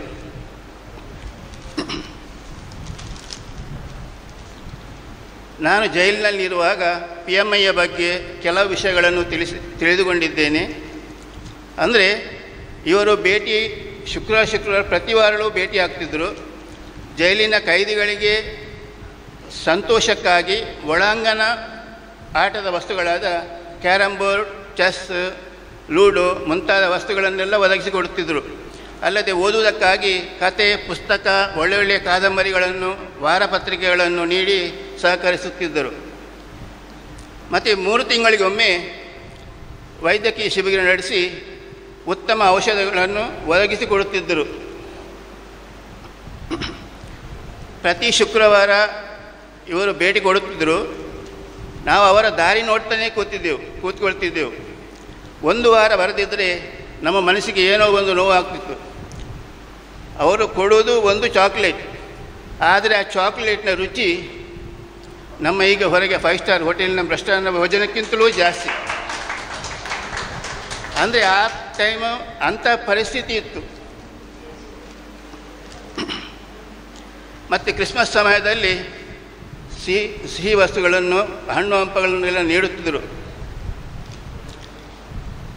ಈ ರೀತಿ ಜೈಲಿನಿಂದ ಹೊರಬಂದ ನನ್ನನ್ನು ಊರಿಗೆ ಹೋದೆ. ಆದರೆ ಯಾರೂ ಮುಖ ಕೊಟ್ಟು ಮಾತನಾಡಲಿಲ್ಲ. ನನ್ನವರು ಮುಖ ತಿರುಗಿಸಿಕೊಂಡು ಅವರಷ್ಟಕ್ಕೆ ಅವರು ಹೋಗ್ತಿದ್ದರು. ಊರಿಗೆ ಬರುವುದು ಬೇಡ ಅನ್ನುವಂಥ ಪರಿಸ್ಥಿತಿ ಕೂಡ ಇತ್ತು. ಏನು ಮಾಡೋದು, ಭಗವಂತನಿಗೆ ಗೊತ್ತು. ಸೀದಾ ನಾನು ದೇವರ ಜಾಗವಾದ ಧರ್ಮಸ್ಥಳಕ್ಕೆ ಹೋಗಿ 1 ವಾರ ಇದ್ದೆ. ಕೊನೆಯದಾಗಿ ನನ್ನ ಮುಸಲ್ಮಾನ್ ಗೆಳೆಯರೊಬ್ಬರು ನನಗೆ ಭೇಟಿಯಾದರು. ಅವರ ತರಕಾರಿ ಅಂಗಡಿಯಲ್ಲಿ ಕೆಲಸ ಕೊಟ್ಟರು. ಅಲ್ಲಿ 3 ತಿಂಗಳು ಕೆಲಸ ಮಾಡಿದೆ. ಆದರೆ ಆ ಕೆಲಸ ನಮ್ಮಂಥವ್ರಿಗೆ ಆಗುವುದಂಥದ್ದೆಲ್ಲ. ದಿನಾಲೂ ದೇವರನ್ನು ಪ್ರಾರ್ಥಿಸ್ತಿದ್ದೆ, ನನಗೆ ಒಂದು ಒಳ್ಳೆಯ ದಾರಿ ಕೊಡುವಂದು. ಏನೋ ದೇವರಿಗೆ ಕೇಳಿಸುತ್ತೆ ಏನೋ. ನಮ್ಮ PMI ಸದಸ್ಯರಾದ ಡೊನಾಲ್ಡ್ಸ್ ಅವರ ಒಂದು ಕಾಲ್ ಬಂತು. ಅವರಲ್ಲಿ ಎಲ್ಲ ಕಷ್ಟ ನನ್ನ ಹೇಳಿದೆ. ಆದರೆ ಮರುದಿನವೇ ಬಂದು ನನ್ನನ್ನು ಅವರ ಊರಿಗೆ ಕಾರಿನಲ್ಲಿ ಕರ್ಕೊಂಡು ಹೋದರು. ನಿಲ್ಲುವುದಕ್ಕೆ ವ್ಯವಸ್ಥೆಯನ್ನು ಮಾಡಿಕೊಟ್ರು, ಮಾಡುವುದಕ್ಕೆ ತೋಟದ ಕೆಲಸ ಕೊಟ್ಟರು. ಆದರೆ ನಮ್ಮಂಥವರಿಗೆ ತೋಟದ ಕೆಲಸ ಆಗುವುದಿಲ್ಲ. ನಾವು ಟೈಲರಿಂಗ್ ಮಾಡುವವರು ಆ ಕೆಲಸಕ್ಕೆ ಹೇಗೆ ಹೋಗ್ತೇವೆ? ಸರ್ ಅಲ್ಲಿ ವಿನಂತಿಸಿದೆ, ನನಗೆ ಈ ಕೆಲಸದಲ್ಲಿ ಆಗೋದಿಲ್ಲ, ನಮ್ಮ ಉದ್ಯೋಗದಲ್ಲಿ ಒಂದು ಅವಕಾಶ ಕೊಡಿ ಅಂತ. ಸರಿ ನೋಡೋಣ ಅಂತ ಅವರು ನನಗೆ ಭರವಸೆ ಕೊಟ್ಟರು. PM ಎಲ್ಲ ಸದಸ್ಯರನ್ನೆಲ್ಲ ವಿಚಾರಿಸಿ ಅವರದೇ ಕಟ್ಟಡದಲ್ಲಿ ಒಂದು ಕೊಠಡಿಯನ್ನು ಕೊಟ್ಟರು. ಮತ್ತು ಟೈಲರಿಂಗ್ ಉದ್ಯೋಗಕ್ಕೆ ಬೇಕಾದಂಥ ಮಿಷನರಿ, ಟೇಬಲ್, ಕತ್ತರಿ ಎಲ್ಲ ವಸ್ತುಗಳನ್ನು ಅವರೇ ಸದಸ್ಯರೆಲ್ಲ ಸೇರಿಕೊಂಡು ಒದಗಿಸಿಕೊಟ್ರು. ಮತ್ತು ಊಟಕ್ಕಾಗಿ ಗ್ಯಾಸ್ ಸ್ಟವ್, ಇದು ಪಾತ್ರೆಗಳನ್ನು, ಊಟದ ಬಟ್ಟಲು, ಲೋಟೆ ಎಲ್ಲವನ್ನು ನೀಡಿ ಸಹಕರಿಸಿದರು. ಅಲ್ಲದೆ ಶಾಪ್ ಓಪನಿಂಗ್ ಟೈಮಲ್ಲಿ ನಮ್ಮದೇ ಜೈಲಿನ ಸೂಪರಿಂಟೆಂಡನ್ನು ಕರೆಸಿ ಚಹಾ, ತಿಂಡಿ ಎಲ್ಲ ವ್ಯವಸ್ಥೆಯನ್ನು ಅವರೇನು ಮಾಡಿಕೊಟ್ರು. ನನ್ನದೇನು ಖರ್ಚಿಲ್ಲ, ಖಾಲಿ ಕೈ ಮತ್ತು ಮನಸ್ಸು ಇಷ್ಟೇ ನಂದು ಅವರೊಟ್ಟಿಗಿದ್ದದ್ದು.